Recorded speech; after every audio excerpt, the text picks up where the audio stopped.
I don't remember much except a couple of flashes, and that's it.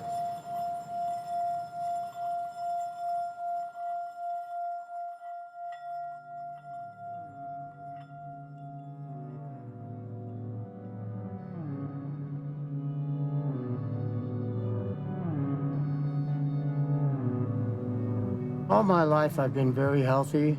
I've been a ski instructor. I've lived in the mountains, climbed a lot of the 14ers, and I've always been very active. And then in 2012, just out of the blue, I got sick, and I didn't know what it was. I thought it was a cold at first, or maybe a flu. Just wouldn't get any better.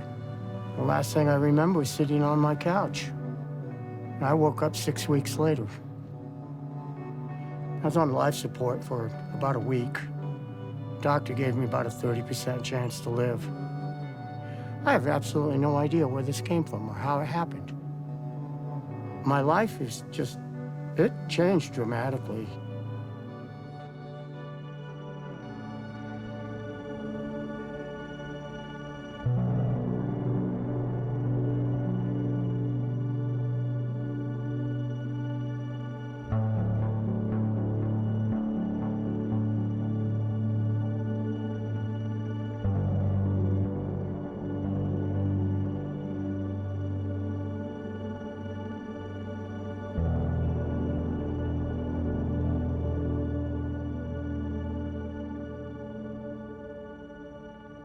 I grew up in a large family.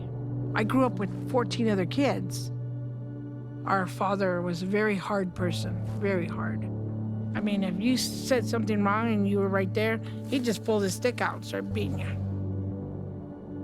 He was verbally, mentally, and sexually very abusive.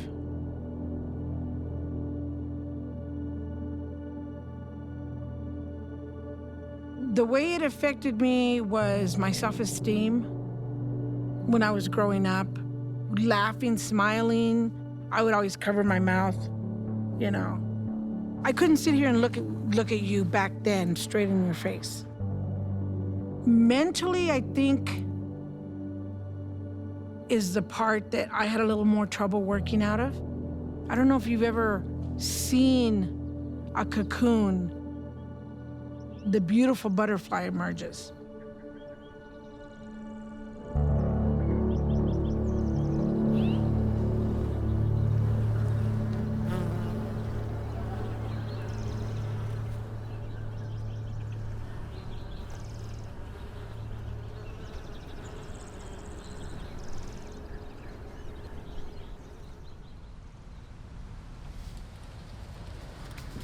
Some things do much better in the cooler temperatures.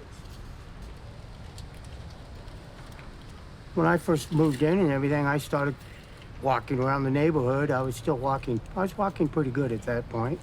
And I came across this garden and I called the number on the board there, and I was given the passcode to get in here. And we had just limited tools, a couple of rakes and a shovel, all kind of broken down. But I started cleaning up with what I had, and it just felt good to be outside doing something positive. I needed some time for me, to get back to me again. And all I wanted was to garden a little bit. But for some reason, it just kind of grabbed me.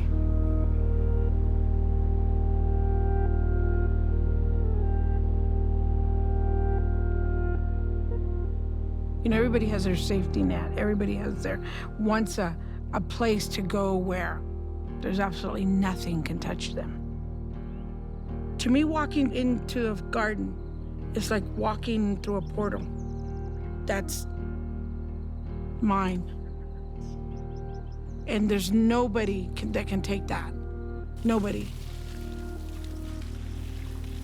Having my hands in the soil, you know, just being around this, the soil tends to give me a sense of security, a sense of safety. It rejuvenates me, my own time out.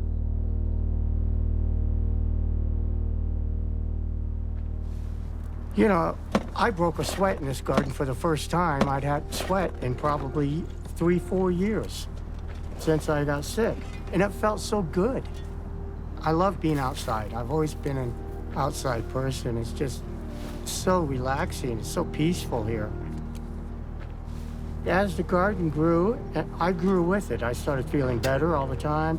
I was getting stronger, healthier. This is my love, you know, it's wonderful.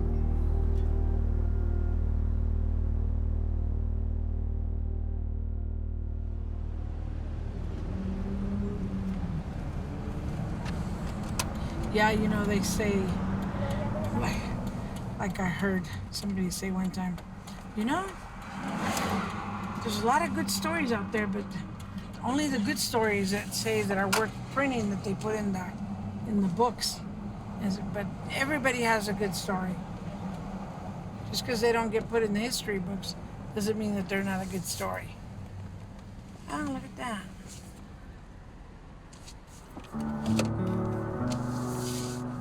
Hey, you David? Hey, how you doing?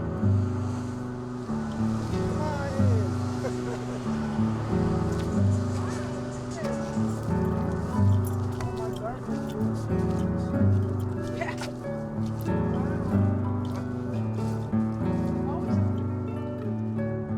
Garden has saved my life. I've said that several times and I say it all the time. The buds, some buds. I'm coming here and I'm being around people to help that healing. You never know what that other person's been through or was going through. You don't know. Rosemary. Oh my God. Rosemary. You know, it also brings faith back to me about how good people can be. You know, there are some really good people around here, and it's nice to see that.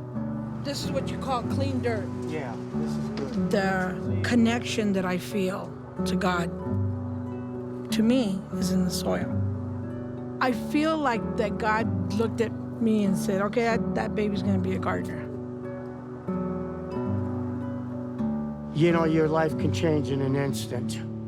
So you have to learn how to deal with it and how to build yourself back up again a little bit. And I didn't looking to be a garden leader. I was just looking to grow a little bit, you know, and I kind of had a vision. I got a vision of what I thought this garden should look like. And I've been working towards that since. You betcha. We'll see each other quick. End of the year at the party, we'll see each other. Yeah. Have a drink. Oh yeah, there you go. Drink their booze. I'd say I've come a long ways, but I still have a ways to go.